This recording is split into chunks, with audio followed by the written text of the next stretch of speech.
Samantala, mga residenteng pumapasa sa board exams, binibigyang pagkilala sa isang barangay sa Calasiao, Pangasinan. Tunghayan sa report.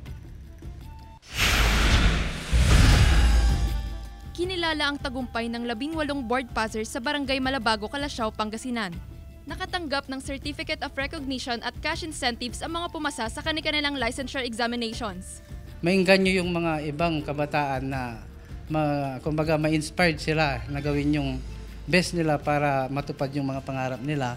And then, yung mga nakapasa naman, kumbaga pagka natupad po nila yung mga pangarap nila, iniinganyo po namin sila na magbalik dito sa Barangay Malabago, i-share yung mga blessings, knowledge, at kung ano pa.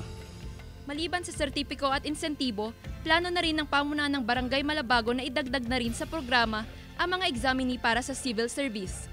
Bibigyan po namin ng program ang ating pong mga kabataan na magbibigay po ng kanilang board exam and civil service free assistance po doon sa mga upcoming examiners po natin. And as well as para po makapag-inspire pa po ng mga kabataan, magpo-provide din po kami ng free service reviewers for civil service exam po.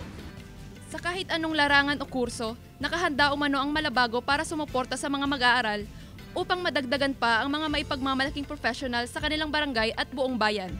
Kasama si Ron Taniedo, Jewel Fernandez, One North Central Luzon.